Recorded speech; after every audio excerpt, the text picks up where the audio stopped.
what we call electrochemistry, and we're going to be looking at the calculations that we have under electrochemistry. We have 6 solid calculations here.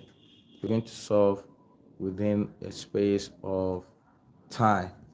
So, to call the electrolytes, the electrode, and what to call the cathode and the anode that involve as well. So let us proceed.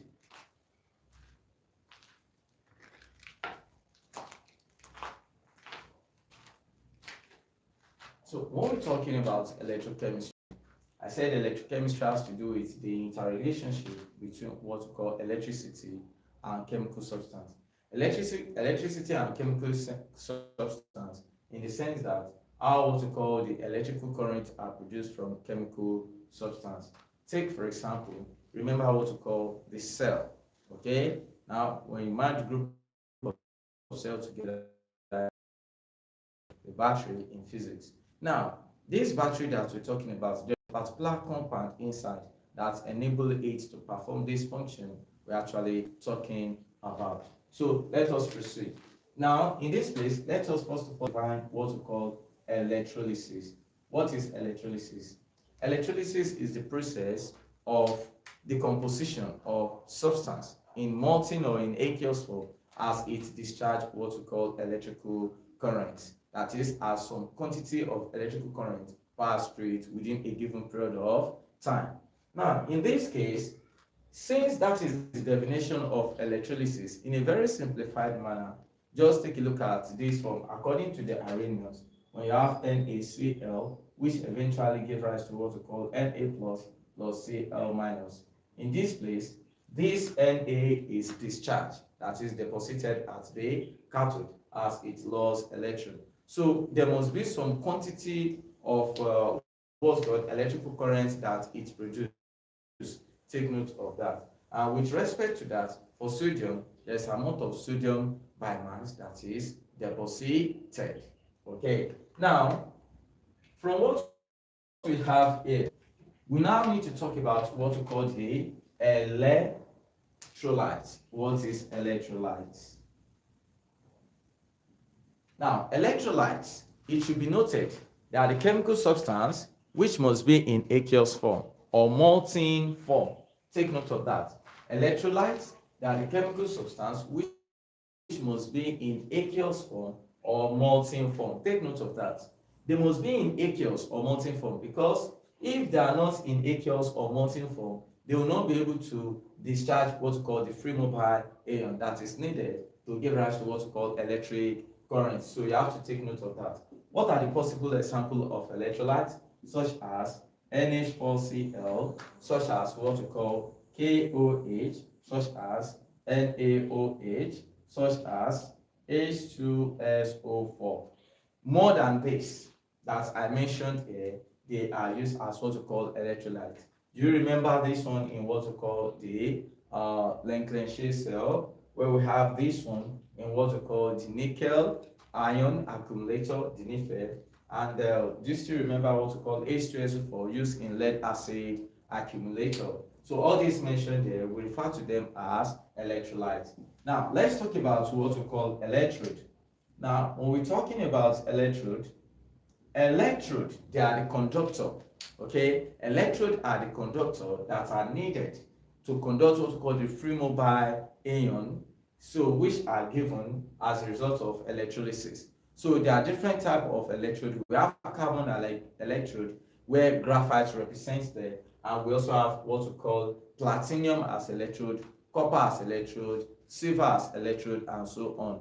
But there's something I want you to note clearly in this place, that there are two types of electrode. We have what we call the cathode, and the other one which is called the anode. Take note of that. So when it comes to cathode, according to what we call the Arrhenius theory, which has to do with the migration of ions, whereby those positively charged migrate to what we call the anode, and those negatively charged migrate to what we call the cathode. So most cases, when it comes to cathode is where what we call reduction takes place. How do I mean by reduction there? Take Take for example now a typical example of reduction process. Ca2 plus what we call 2 electrons to produce what we call Ca. Now this one that we are seeing on the board is called reduction, and it takes place at where? At the cathode. Take note of that. So the same thing also happens what we call at the anode. At the anode, oxidation takes place there. So when oxidation takes place there, what do you expect next? So there's what we call gain of electron there, okay, such as where we have Cl minus followed by another Cl minus to produce what we call 2Cl plus what? Plus 2 electron.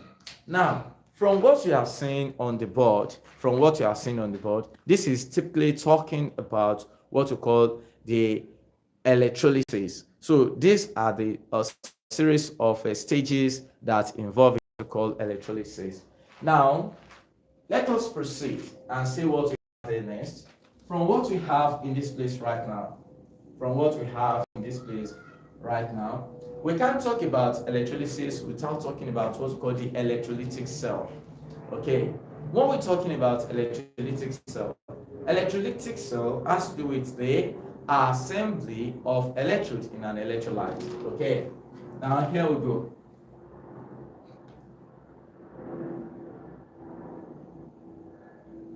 Assembly of electrodes in an electrolyte. If this one here represents what's called our cathode in this place, now this one here represents what's called our anode. Okay, now there is what's called electrolyte inside, which must be in liquid, that is in aqueous or molten form, filled inside. Now, from what we have here, one has to be very, very careful when showing the direction of the arrow. When it comes to the direction of the arrow that we have there, now it's moved from here, since this is the cathode, it go like this to this axis here, then from here, this one also go like this. Now, this one here shows the direction involving what we call the discharge of ions as it moves from the cathode upward. You know, this one can now be connected to what we call as form of what we call direct current, such as you want to put load there, such as a lamp and so on. Okay, so what you have in this place is what we call the electrolyte. Take note of that. So this anode and the cathode are referred to as what we call the what? The electrode.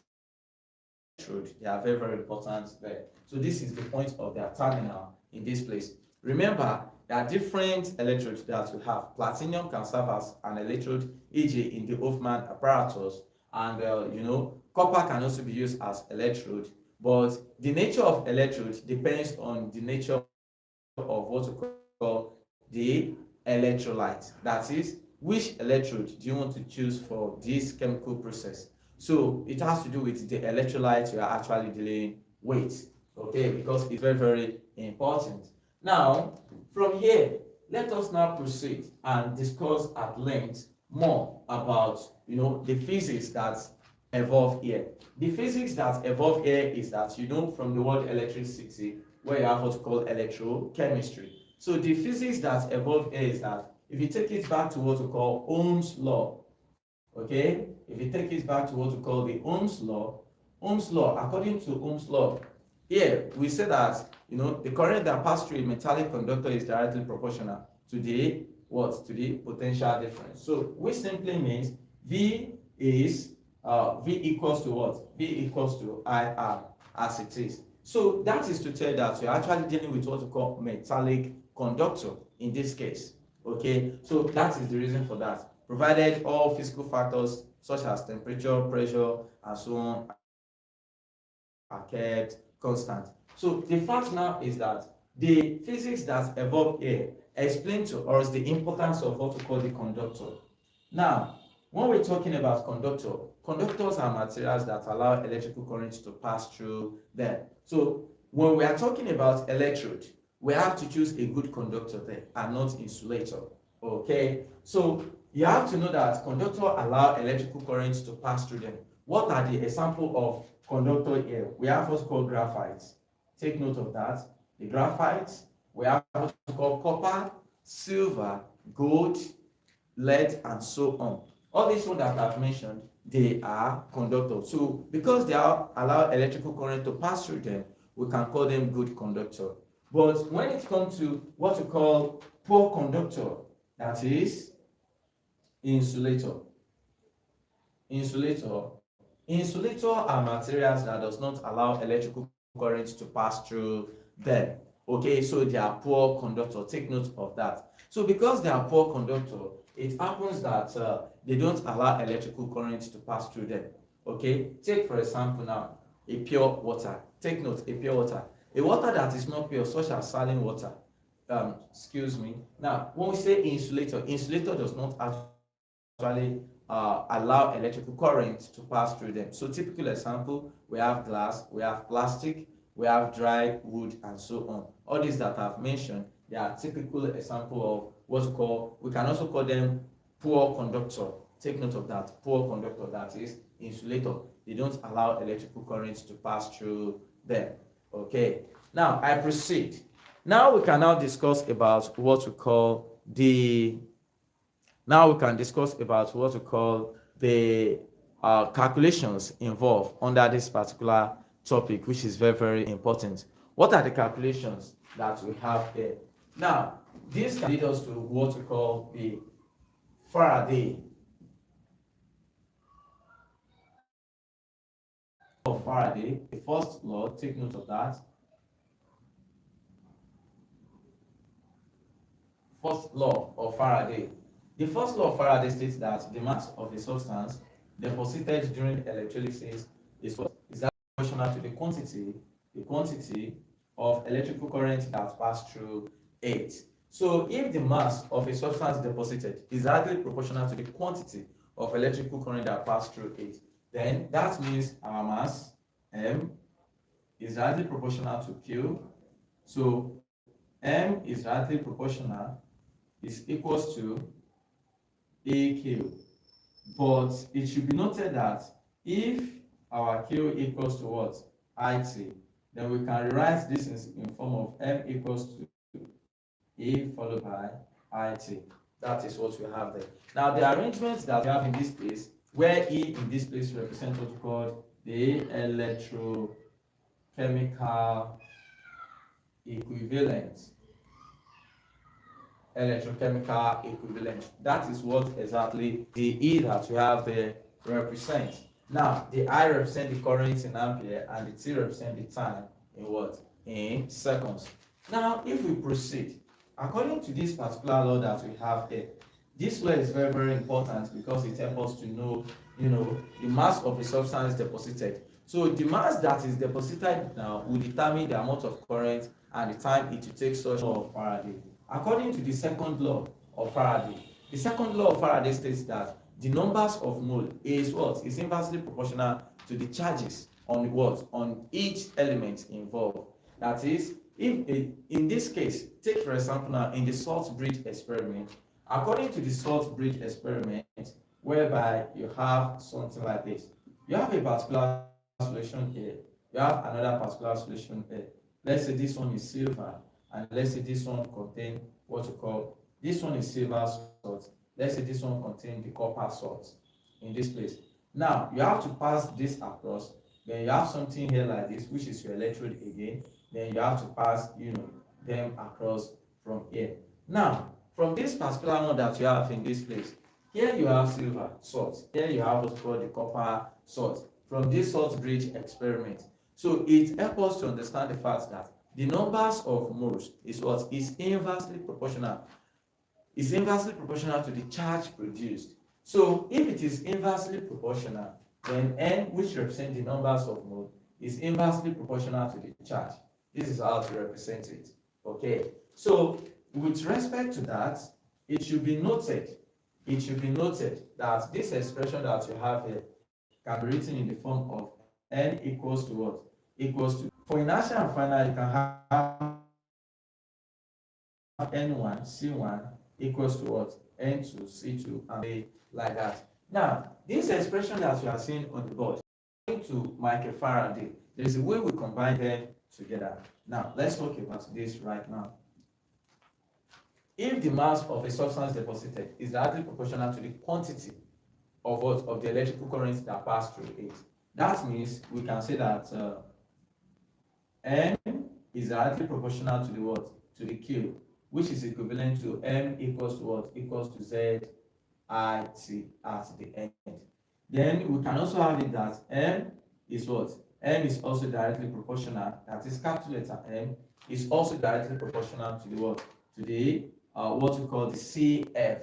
Take note of that. So which will eventually give you what we call the M followed by equals to what? Equals to the ZCF. So if you combine the two of them together, then what are we going to have? Small m over capital letter M equals to what? Equals to IT over what? Over CF. When the Z cancel the Z out of it. Now, from this expression that we have on the board, there are sets of calculation that we can actually solve with 8. Let us proceed. So, among those that we have in this place, this formula can be written in this form as well, where small m over capital M equals to what? N. You can write this formula as N equals to IT over what? Over CF. Now again, where Q equals to what? Equals to IT. This formula here can be written in the form of N equals to what? Q over CF. That is another way which they can be rewrite. So you can make any one of them subject of the formula as required of you, depending on exactly what you need there. So now, from what we have in this place, we can now discuss further concerning different related problem that we have on the board to solve here, different related problem. Let us start from here.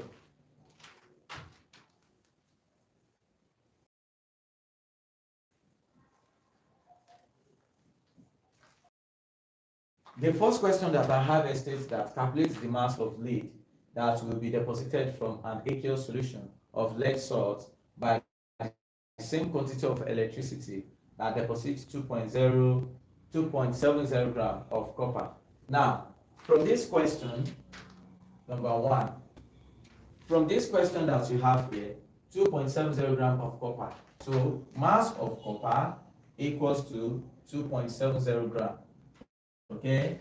Now, it should be noted that the molar mass of copper is given to be, the molar mass of copper, Cu, is given to be 63.5. Okay, that is gram per mole. Now, from the question, we don't know the mass. The mass of lead, Pb, we don't know. And we're given the molar mass of lead, which is Pb, and that is given to be 207. Now, again, from the question, if you arrange it as expected, how do I mean? For copper, Cu2 plus. So plus 2 electron will eventually give rise to what? Cu. The amount of charge on copper is 2. So that means the copper charge, C here, is what? Is 2.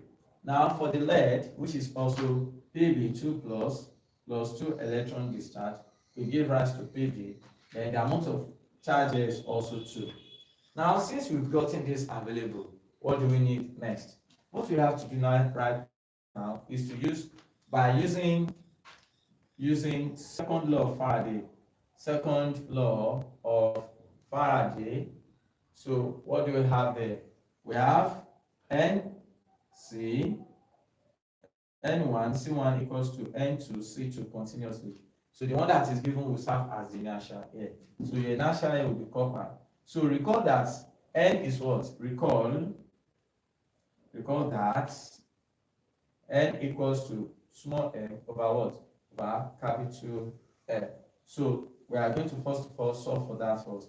So for the copper, we are going to have the mass of copper is given to be 2.70 over the molar mass of copper is given to be 63.5. Okay, now what would that give you there? Now, if you bring this together, with the charge, you are going to have 2.70 over 63.5 multiplied by the charge on copper is what? Is 2. So equals to everything connected to the lead, where we are going to have m of lead unknown times 2 to give you, so divided by 63.5, and eventually to give you 0.0850 equals to, from what you have here, multiply this, that would be 2m over 207 over 1. If you cross multiply the value, what are you going to have there? When you cross multiply this to this, 2m equals to 17.63, and we are going to have m equals to 17.63 divided by 2. When you eventually divide the value by 2, that will give you 8.8 gram. So according to the question says calculate the mass of lead that will be deposited. So mass of lead, so therefore mass of lead is 8.8 gram. So now that is how to solve the problem that we have in this place. That is what the question asks you to solve. That is what the question asks you to solve here. Now let us proceed to the second question that we have there and see what we can do with it.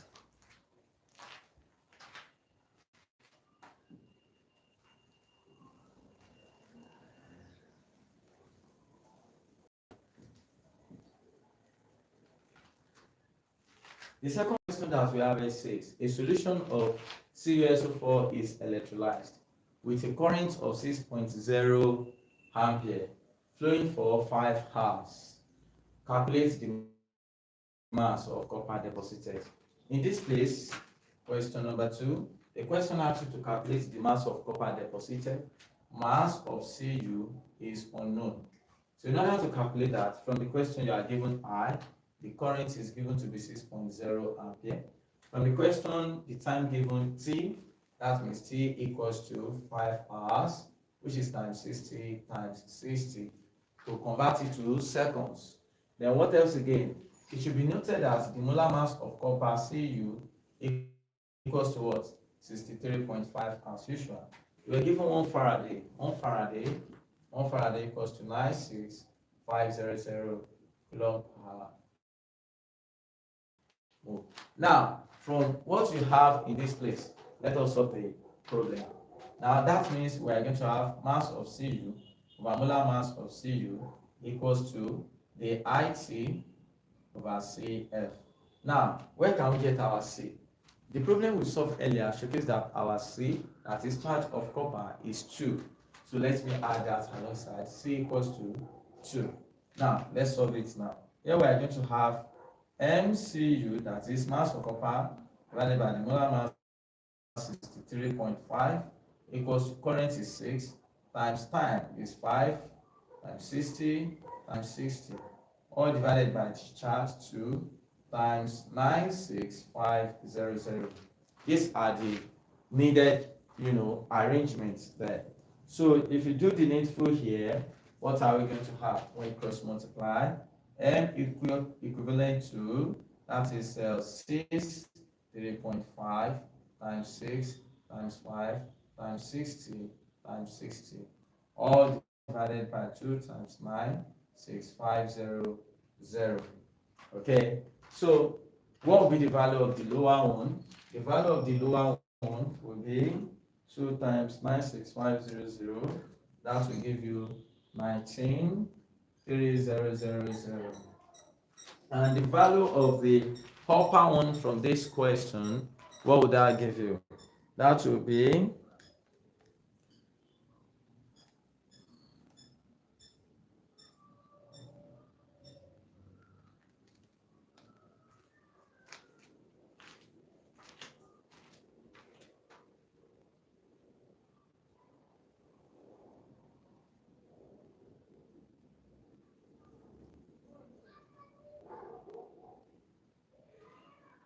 I'll give you 685,8000.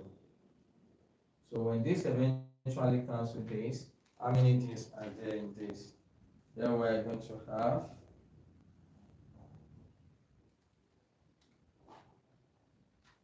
So M of Cu equals to 35.5.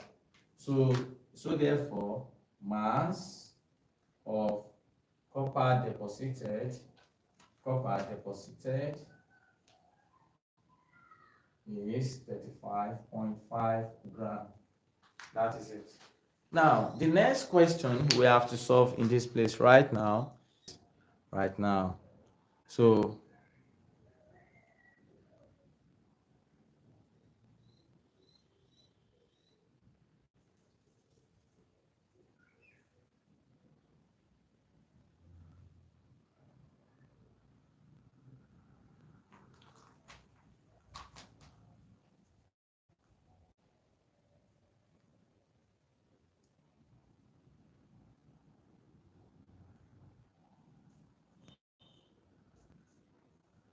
I would like us to solve together right now is problem number 3.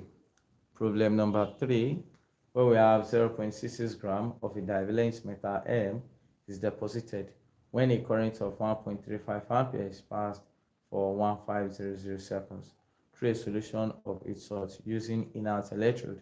Calculate the relative atomic mass of M. Now, here we go.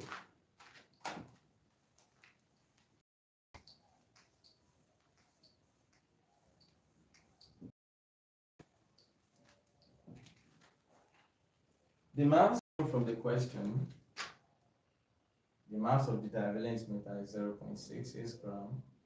Now, in addition, divalent metal. Divalent means it has two charges, as you can see. So, such as metal, we are going to have 2 plus there, plus 2 electrons to eventually give rise to Ma. So, that means the charge on it is 2. Now, we were given that the current there, the current is given to be 1.35 ampere, and the time taken for this to occur is 1500. Now, what else do we need from this question? Nothing. So we know that Faraday value is constant value. Using our M over capital M equals to IT over CF as usual, and we have 0.66 over, this is what we are looking for, capital M, equals to, our I is 1.35 times the time taken is 1500, all divided by charge, which is 2 times 96500. Now, when you cross multiply, the upper one will be 0.66 times 2 times 96500, all divided by 1.35 times 1500. All is equivalent to what? All is equivalent to the value of F. So the value of the lower one will be 1. Times 1500, and that will give you equals to 2025, and the upper one will eventually give you 0.66 times 2 times 96500 equals to 127380. So when you eventually divide this, what are you going to have there? The value you are going to obtain at the end will be M equals to, we're going to have 62.9. If you approximate this value to give you 63 gram per mole. Please take note, that is if you are calculating the molar mass. If you are not calculating the molar mass, the question says relative atomic mass. So for relative atomic mass, it's just equivalent to 63. That's all. Equivalent to 63 there. So there's nothing to be taken away or added to it. The next question we have to solve in this place right now is question number 4. On our question number 4, a current of 3.0 ampere passing for 4 hours through a molten tin salt. Deposit 2.6 gram of tin. What is the oxidation state of tin in the salts? To calculate the oxidation state of tin in the salt, here we go.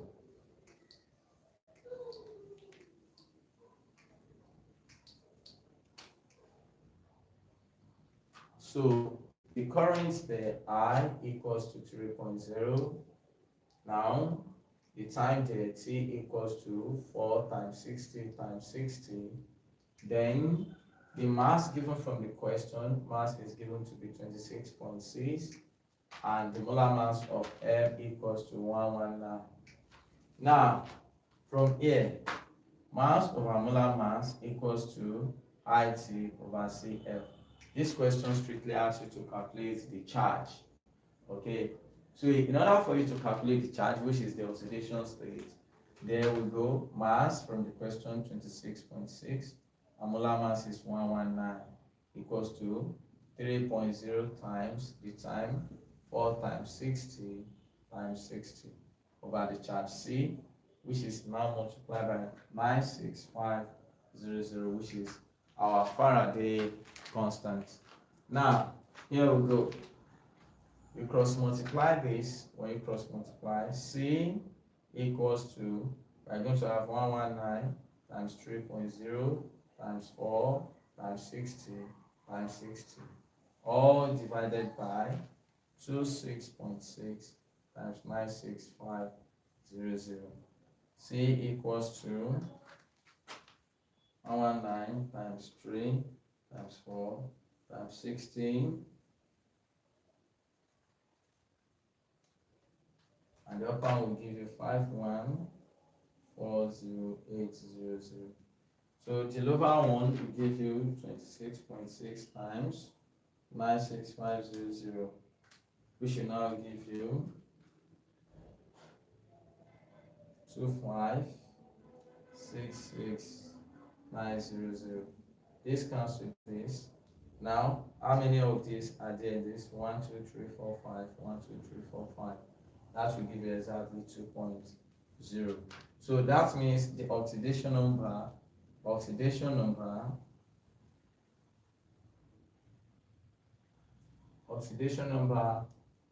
oxidation state, number or states of tin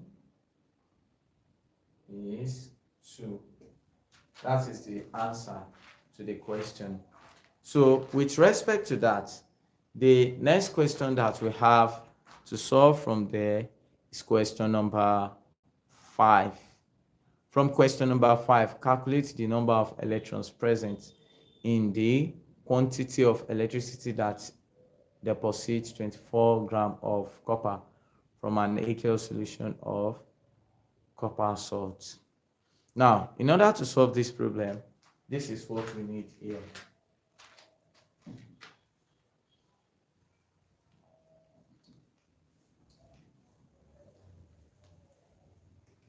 Now, question number 4. Question number 4.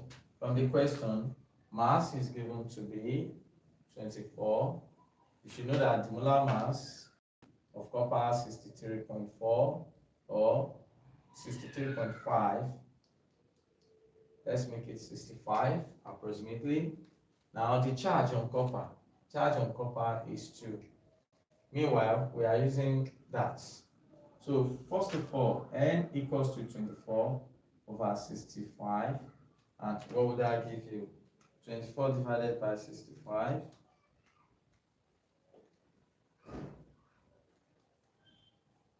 This will give you 0.369.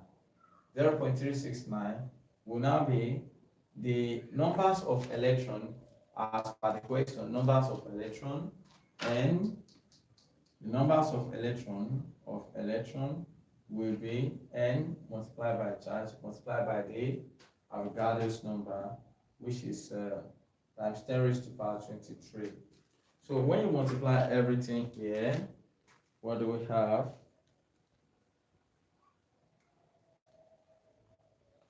This will eventually give you 4.44, which is approximately 4.4, 7 times 10 raised to the power 23 electrons. So that means the numbers of electrons there will be 4.447 times 10 raised to the power 23. That is what we are going to have there. Now to the question number 6, which is the last question there. The question number 6 says, what volume of oxygen measures at STP would liberate by passing a current of 10 ampere through acidified water for 9650 seconds?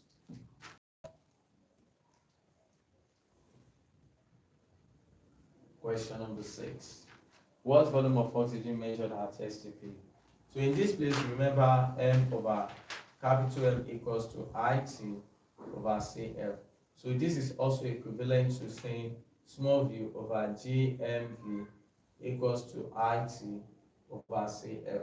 In this case, mass will now be volume. So molar mass will now be gaseous molar volume at STP. So the volume is what the question asks you to look for. The gaseous molar volume at STP is what? 22.4 as given in the question, equals to, the givens there include the current. You are given the current to be 10. Now you are given the time to be 965. From the same question, now it should be noted that for acidified water, what do we have there? We are going to have 4OH, and that will eventually give rise to what we call 2H2O plus O2 plus 4 electron. So the amount of charge that is present there is equals to 4. That is the amount of charge that is present there. So eventually, we are going to have 10 times 965 over 4 times 96500. When you cross multiply, we are going to have, that will be small v equals to 22.4 times 10 times 965, all divided by 4 times 96500. Now, eventually, small v equals to, when you use this to divide this, you are going to have 0.56 dm cube. 0.56 dm cube. That is if the question asks you to leave it in dm cube. That is the final answer to the question here. We are done for today. Don't forget to share this video to others that need this information as well. It's very, very important. Till our next class, we shall be discussing more about it. Thank you.